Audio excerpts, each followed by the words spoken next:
Hey guys, welcome back to the Snap Ring Chronicles. Today we're back at you with another tool video.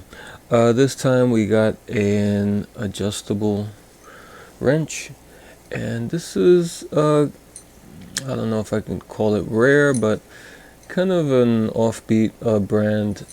This brand, Vulcan Manufacturing Company, Winona, Minnesota. But before we jump into this, if you find these videos at all helpful or entertaining, could you please give me a like and also subscribe to this channel. Okay, yeah, like I was saying, kind of an offbeat brand, Vulcan Manufacturing Company, and they call this, I guess, model a LARGRIP, LARGRIP. I guess you would call that LARGRIP. This is an 8-inch adjustable, and I guess they had a patent for this because it says patent pending, and kind of some weird symbols here. Over here there's like a forged raised symbol, looks like a backwards R and an I, and over here is like an engraved symbol, which is like an I and an R. Don't know what to make of that, but that's kind of interesting. So yeah, I think I mentioned before, like next to ratchets, I think adjustable wrenches are like probably my second favorite tool to collect, because it seems everybody made them. Most companies that had a line of tools usually had included an adjustable wrench in their line of tools. So there's a lot of different companies to find out there as a collector, as opposed to like a what do you call that, a vice grip or a grip pliers. Not too many companies made those. If you look, I don't know, I might be wrong, but it seems that Vice Grip Peterson had pretty much a lock on those, and there were a couple of other companies that made locking pliers, but not too many. Not like adjustable wrenches. And another tool I like to collect are slip joint pliers, because this, for the same reason almost, is that pretty much every company made a set of slip joint pliers from at one point. So there's a lot of companies out there that you can collect slip joint pliers for. So that's another favorite tool of mine to look for when I'm out there looking for tools. Okay, some interesting features of this is that if you look, you see the broaching here. It's squared, like keyed almost, rectangular, like flat edges. And here's a Pittsburgh, just to compare. This is a Pittsburgh, made in Taiwan probably, and it follows what most adjustable wrenches, the way they're broached, is you see it round. It's usually a round broaching that they use for adjustable wrenches, and this one is kind of different because they use a keyed rectangular, kind of squarish, looks like a cross almost, broaching there for their jaw. And there was one other thing. Put this back in. Let me take the screw off.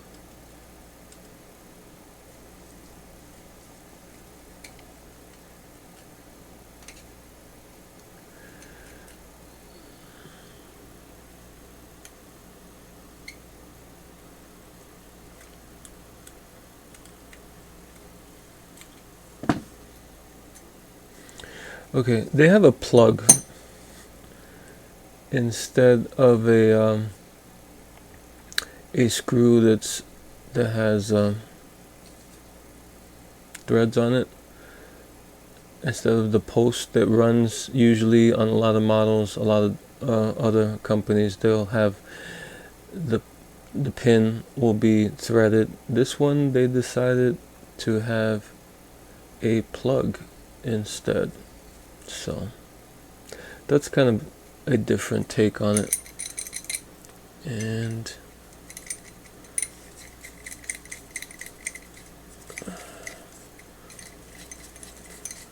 let me see if this is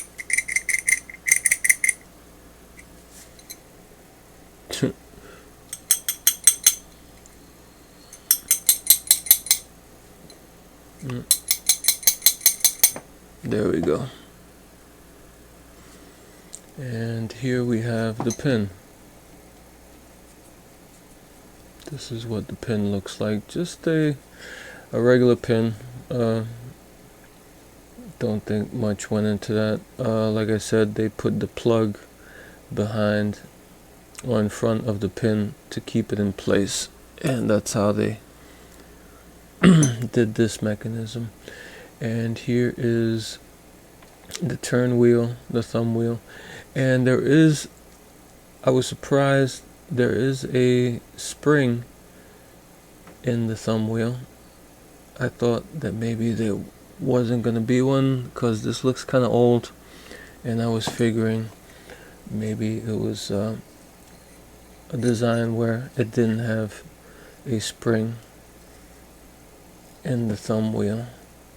And here's the movable jaw, and on the jaw it has engraved 8 and J,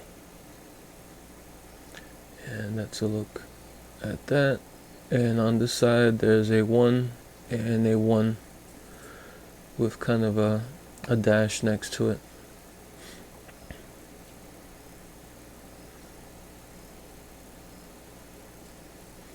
And that's the forging, what it looks like on the movable jaw. And here you can see the broaching some more. It's like flat sides all the way through to the back.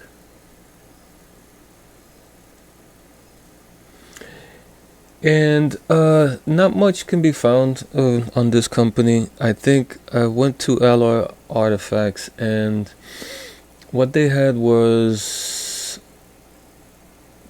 not much, just a paragraph, and I think they might have just made adjustable wrenches because I could see no other tool there except for an adjustable. I think they made different sizes.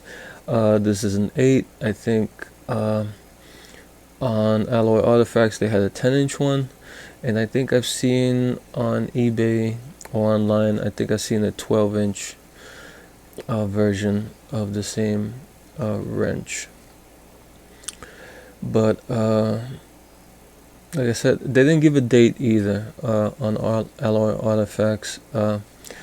If I had to guess, I would say this is the earlier part of the 20th century, of the last century, probably the earlier half of the century, just from the way the forgings look and stuff. I don't know, I could be wrong, but this looks kind of like maybe 30s or 40s, or maybe even a little bit earlier than that. So if you guys have any info on this company, it's a Vulcan manufacturer company, Winona, Minnesota. And yeah, like I said, from what I've found, all they made was adjustable wrenches, which is kind of interesting. And I guess we have to put it back together, right? Okay. We take the wheel with the spring facing this way. We drop that in. Take the pin. Now first we gotta put the, first we gotta put the jaw in. And then we put the wheel in. And then we take the pin, drop that in, take the plug,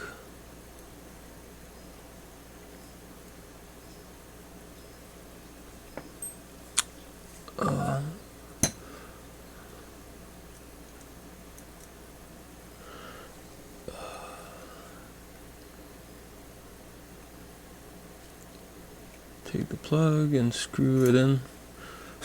It is not cooperating, of course not. Oh boy, let's try it again. No, it doesn't want to cooperate. Let me push. Okay.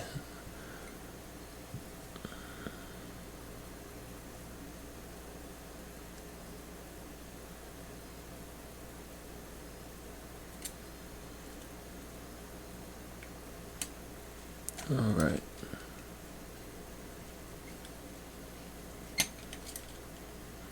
Yeah, it would have been easier if the pin was threaded instead of this little plug there. And there is some peening. There's a peening line there, or a peening dot where it was peened. And that's basically it. So, alright guys, until next time.